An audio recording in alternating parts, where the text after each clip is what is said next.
Hi again, Chris at Cork and Crown in the cider shed. I'm going to try another cider and I'm going to try another cheese.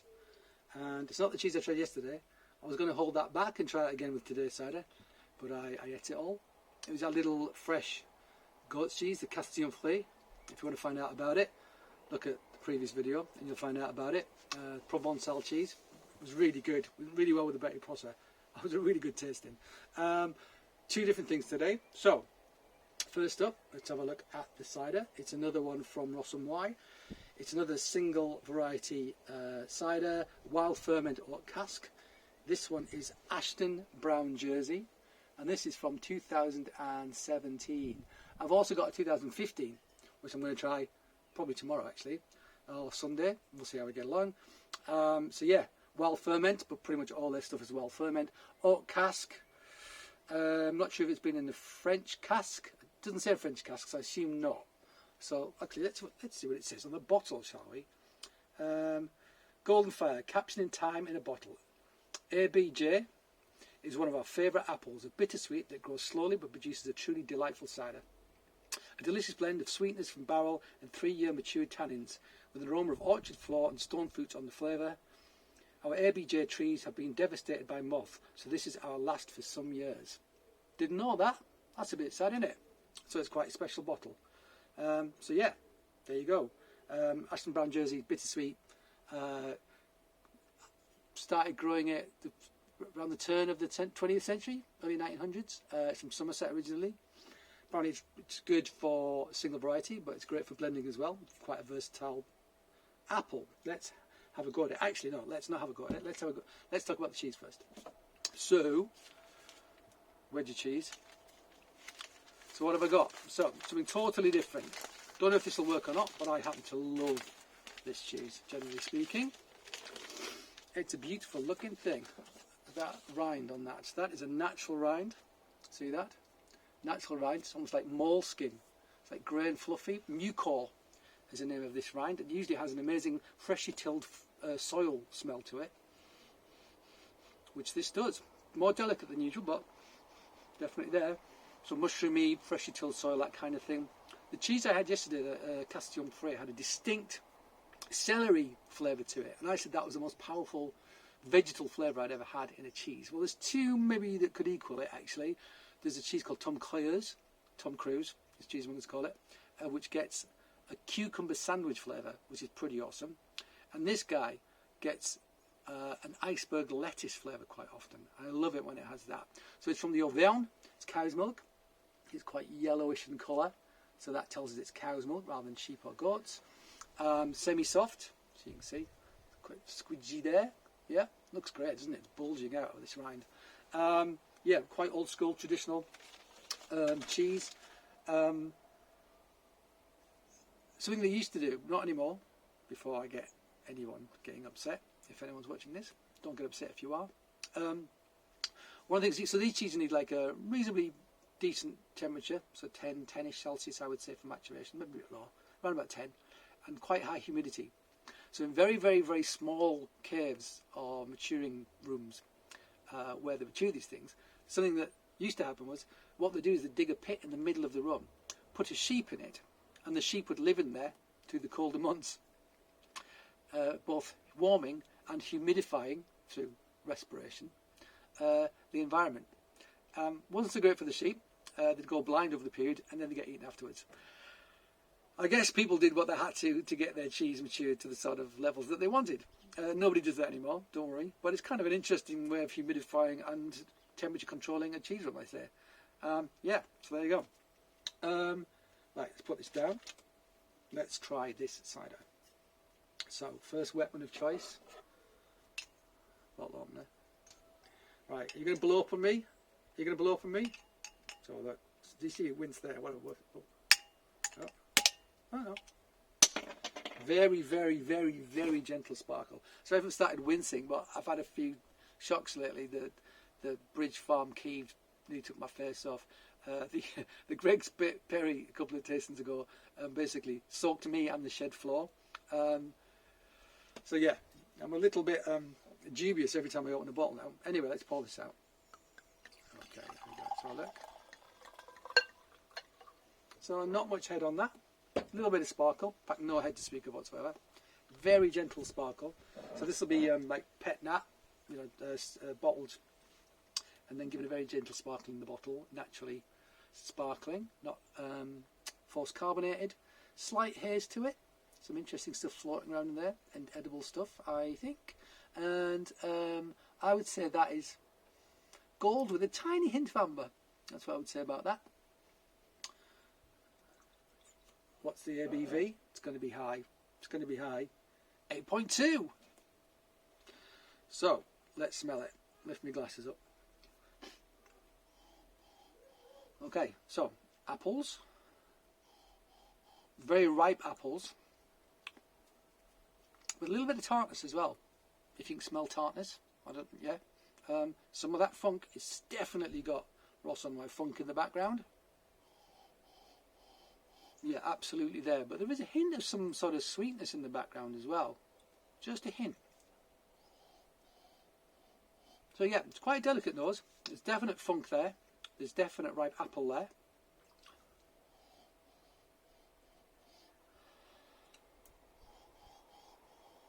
There's something else, and I can't quite identify. I wonder what was in the... if there was something in the cask. The one we had before was in an Armagnac cask. This is an older vintage. I'm not sure that they had the Armagnac casks then, but I don't think so. Let's give it a taste.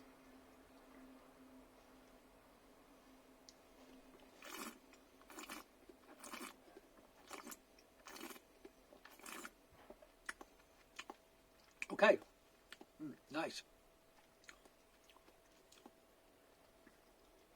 There's a hint of sweetness to it. I mean, it's just a hint. It's just off dry, I would say, which is quite unusual for Ross-on-Wye. Usually pretty much bone dry, most of the stuff they make. Very gentle, soft tannins across my teeth, which is very nice. Hint of acidity and minerality. Just a hint. It's almost like a red apple rather than malic acidity. It's like an apple acidity, but like a red apple acidity, if that makes any sense. Because I mean, the acid in apples is malic, basically. It's that really harsh green Granny Smith or cooking apple kind of acidity. This has got almost like a red apple acidity, which is really pleasant. So it'll probably go through malolactic fermentation. So there's probably lactic acid just mixing with those sweet flavours to make me feel like it's it's a apple sugar. But nice, delicate, but very nice. Really gentle sparkle. I mean, minimal sparkle, just a hint.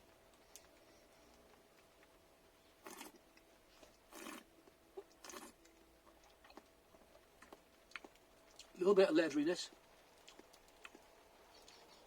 There's something in the background that makes me feel like there's a hint of a spirit about it. Not whiskey covered, I'm not sure. There's a hint of something in the background. I mean, maybe it's because it's been 8.2%, I'm picking up on that. But it's quite, well, I mean, it is quite warming, so you do feel the alcohol a bit. But it's bone dry. It's not bone dry. It's off dry, just, I would say. Nice tannins, nice acidity. Very, very friendly side of this one. Complex enough, interesting enough. But yeah, gentle, rounded. So that time in the oak has really softened it. This is a bittersweet, so it's probably, I mean, you know, it's and it said it's good for single varietal, so it'll be a nice balance of tannin, acidity, and sugar, which this has. This absolutely has that.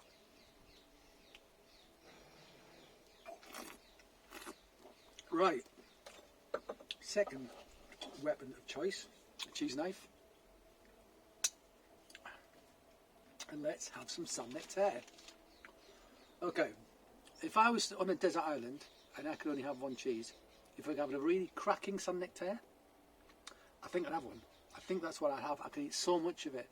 It's subtle, but there's enough going on just to stimulate it, so you can eat loads and loads and loads of it. It's that right side of subtle. It's not bland. It's got subtlety, and I love it. It's got an earthiness to it. Sometimes it's got like an offal character to it. You get that iceberg lettuce character to it sometimes. It's really good, and I love the rind. The rind is delicious, and I love the resistance when you bite through the rind. It's great. Edible rind, natural rind, you can eat it, okay? I paid for the rind. This is still by weight, so I've paid for this rind. So I'm damned if I'm not going to eat it. So, very gentle nose. Just a hint of that mushroom character. Hint of like lactic sweetness, butteriness, earthiness. Let's try it.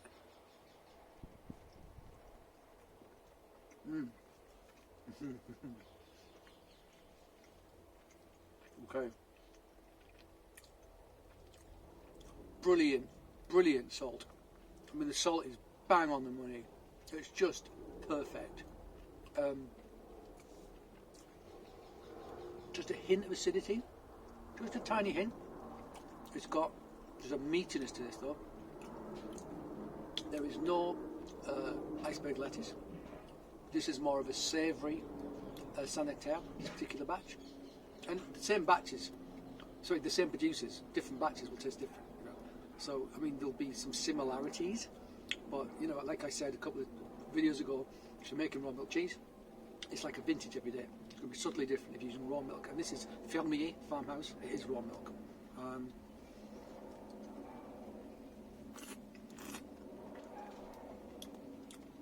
You know what? Because that's quite a rounded, balanced cheese. Very gentle acidity, not overpowering, gentle salt.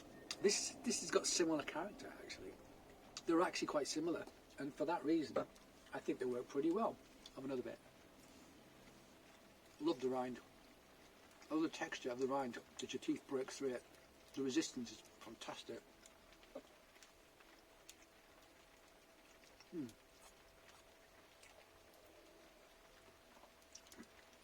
I would say it's got a gentle, gamey character, let's say. Hint of offal, hint of game. And actually fruits work really well with game and offal, you know, because they're very rich sort of flavours. And that is doing the job for me. I'm going to have one more bit of cheese.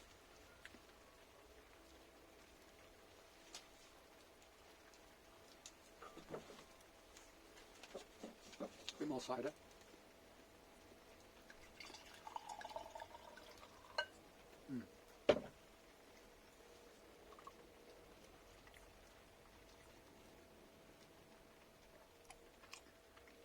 Yeah. Gentle acidity, gentle salt, works brilliantly. Gentle sweetness with gentle salt, works brilliantly. A little bit of bubbles, scrubs your palate clean, brilliant.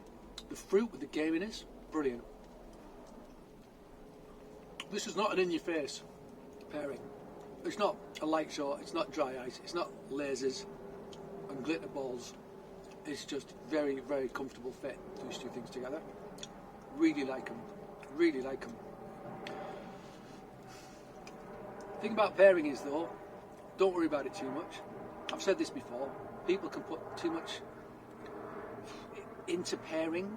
You know, I mean, I think ultimately if you've got something really nice in this hand to drink and something really nice in this hand to eat, how bad a time can you actually be having? You know, you're living a charmed life, aren't you? Yeah? So don't stress about it too much, because these two things will differ for different people. Someone may not like this as much as me, or may not like this as much as me, or whatever, okay? So don't worry about it too much. It's nice when you find things that go together, but basically at the end of the day, if they don't clash, then you should be happy. That's the primary thing I think you should be concerned with, but don't even get too concerned about that, really. You know, it's food and drink. It's really nice food and drink. It's meant to be pleasurable. It's meant to give you pleasure and joy. That's the main thing. So please have pleasure and joy. Okay, good stuff. Right, probably going to have to post something very short tomorrow. And then, day after, I'm going to try the 2015 version of this, which I'm looking forward to very much. Albert gave it to me, Albert Ross-on-Wye, because he'd underfilled it. So, I'm not sure if the surplus oxygen in the bottle will make a difference. Maybe it will. I can't compare it with anything, so I won't know. But it's going to be interesting to try the 2015 of this this particular cider with the 2017. Cool. All right, guys. I hope you got something from that, and I will see you soon. Cheers.